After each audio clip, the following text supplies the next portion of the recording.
We will try to get everyone out of here quickly. Obviously want to get Chris out of here quickly too so he can rest up. Appreciate everyone sticking around. I'll go ahead and toss a question to everyone here at the table, and then we'll open it up for questions. I do think we have a microphone being passed around. Yeah. So Joe's got a microphone, but obviously a lot of questions will be from Chris and Shane, so I'll come to Ben first. Ben? Have you ordered the pizzas yet, Ben? They're on you this time. No, that's your job. Ben Shalom, another great night. Good stadium show. Yep. Another win for Chris Billam-Smith. Another defense for Chris Billam-Smith. He just continues to win and impress. I remember when you originally started doing business with Chris and started promoting him, you want to take him to Bournemouth, and now we're 5 fights in, 5 wins, a world title win, 2 defenses. Why don't you go ahead and just summarize the night for everybody? Yeah, first of all, thanks for the media coming, because it was a huge turnout, a huge event, special atmosphere again. But Chris just keeps doing the business, and he was levels above tonight. I think never ever write him off. This is his 5th, as you say, win with us. 5 very, very high level fights. His 3rd world title fight. Where does the journey go? I mean, this really is a fairy tale. It really is, and it keeps going and it keeps going. I think he's getting better and better and better. And I was saying to the team, even in fight week, I don't think I've ever seen Chris, one, in such good shape, but even mentally just so ready and so calm. And his whole team this time, even his wife over there, who was so relaxed. It was almost like she's been here, she's done it. She knows the score. She knows what Chris is all about. And I think the whole team feel like that. And so, yeah, the confidence that he's exuding, and then the performance was incredible. And he kept a very dangerous fighter looking very, very lackluster for 12 rounds. And, yeah, another brilliant performance in front of a stadium. And he keeps just building and building his stock.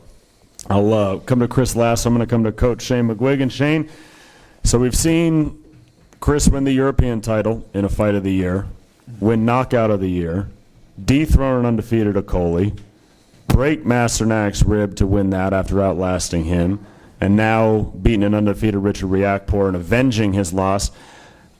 I mean, where do you go from here? What are you saying to Chris? What's next for him, in your opinion, of where he can develop and take his career forward?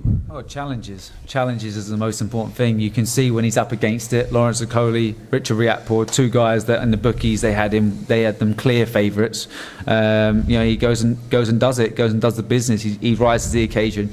Some fighters are fantastic in the gym, got every skill in the world, and other fighters can go and perform and execute out there when it really matters, and that's Chris Billam-Smith.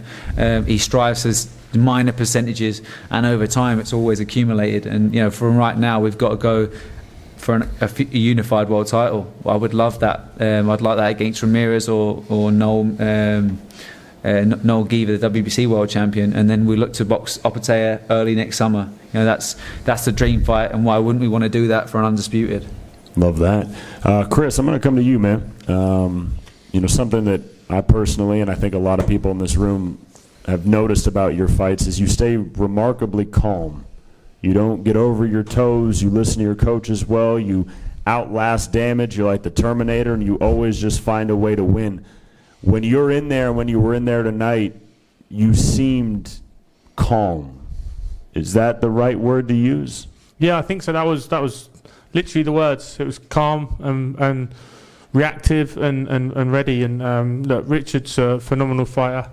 Can punch, so you don't want to be having Terminator fights with someone like that and standing there and letting him hit you, or pulling out long and letting him hit you at the end of the shot. Shane came out with the game plan. We sat down today in the hotel room, had a good 30-minute chat, and after that I just knew what I had to do. Had it locked in my head. It was drilled in the change room. So, yes, I've got to execute the game plan, but I need a game plan first, so all the credit goes to Shane. Before we open it to the audience here, I just want to say, Chris, anything that you want to say specifically, Chris, give you the floor for a minute. Yeah, I mean, I'd like to thank Richard for this, because I get to avenge a loss, but a great fighter. Forget all the build-up and everything that was said. That's just part of boxing, unfortunately. But I've got a huge amount of respect for him, and that's why I was so good tonight, because I perform when I respect my opponents, you know, in terms of what they can do. And I had to execute that game plan because of how dangerous he is, and he's a good bloke as well. I'd like to thank Crystal Palace and Steve Parish for putting on this show. As a kid, I was a football fan. I wanted to play football in the Premier League, and I wouldn't say I got 2 left feet, but I wasn't good enough. So I've somehow managed to fight at 2 Premier League football stadiums, which is absolutely wild. So thank you to Steve, Ben, Boxer, Sky Sports for that. You know, since we've joined, it's been some journey. Absolutely. Well, I will open it up to the crowd. We already got one here in front. Or go ahead. We'll pass it around. Chris, Shane just said it there, but undisputed champion. I mean, Chris Billam-Smith of even 5 years ago, what the improvement has just been outstanding. So all we can do in life is improve, right? You're never finished as a human being in terms of trying to improve for me, as a father, as a human, as a person on the street, as a fighter. Every day, I mean, I probably wind my wife up all the time, thinking like I can do better there, or we can do better there, we can be nicer here, we can work harder here. It's just in me. I don't know what it is. It's just a growth mindset, and I just want to keep improving, whether that's in or out the ring, or boxing related, or family related, or husband related. It doesn't matter what it is. I want to be better in every area of my life, and that's all I strive for. To unify now, I mean, world champion would have been, even when you started boxing, maybe beyond your dreams, but to be a unified champion now, is that like, what does that mean? Yeah, I mean, obviously, got to go and do it. But yeah, no, it's.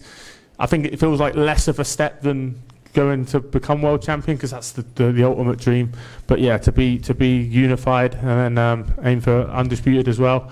Obviously, one step at a time. But yeah, you know, unifications is what we're looking at. Just for me, Boss Vegas. I mean, you said a glossed over. I didn't really understand what you meant. But do you want to tell us a bit about it and what would it mean to Boss Vegas? Yeah, I mean, Boscombe, which is the suburb of Bournemouth where the Bournemouth Stadium is, and my favourite breakfast spot is called Boscombe, and everyone calls it Boss Vegas. So yeah, Boss Vegas to Las Vegas. I said it really early on in my career, because I had my debut there in an O2 Academy, which is in Boscombe, or in Boss Vegas. So I was like, one day there's going to be a documentary, Boss Vegas to Las Vegas, and yeah, we might nearly be there. Congratulations on your performance and on retaining the title.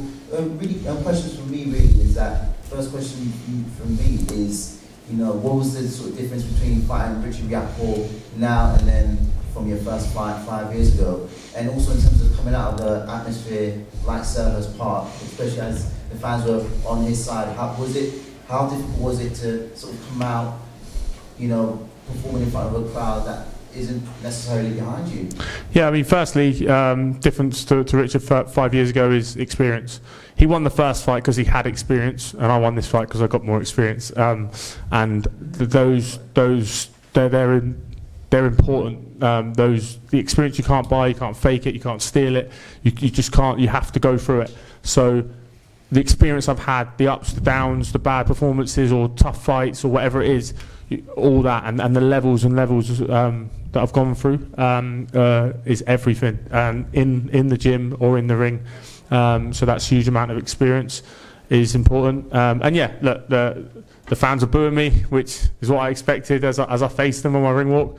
Cheers, mate. But they, I expected it. You know, it's what Lawrence had to go through.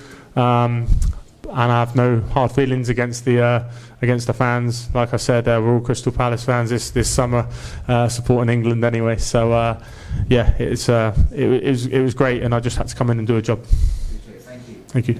Chris, congratulations. Talk to me about the relationship between yourself and the man next to you, and how important was he in giving that game plan to you today? Ben didn't give me a game plan. No, I'm joking. No, Shane, me and Shane, Shane's one of my best mates. We've only known each other 7 years, but we've been through a hell of a lot together. Career. No, 7 years the other day. I joined the gym. Mate, come on! I know my dates. Listen, he come in and when I first took George Groves on, we rang up Chris, and he was basically the sparring partner for George Groves to sort of, when we started working together. a good kid that's game, and he'll come and give you some good rounds. And Chris come down, and that was about 8 years ago. 2015. So that's like, 8-9 years ago. But look, me and Shane have got a great relationship. The game plan today was so important, and I was like, let's go through it. Like in my room this afternoon, went through it, and it's perfect. Just calmed all the nerves, and I just knew what I had to do every second of every round, and I did it for most of the fight. Obviously, I probably had a round off here and there, maybe at the start of the first round as well. He got his jab off a bit too much, but it was crucial. And Shane's such a great tactician. He watched a couple of fights of Richard's and was like, "This is what you got to do," and that's all it takes with Shane, because he just knows the game inside out.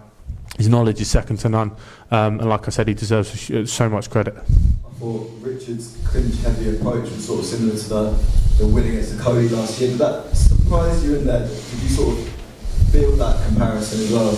Yeah, I said that it's similar to the Lawrence fight. It felt similar to the Lawrence fight in terms of he's the power puncher, he's this, that. And in the first fight with Richard, he held a lot, and I knew he was going to hold a lot, and he was getting my left arm under his right arm because he knows I'm good with my left hand.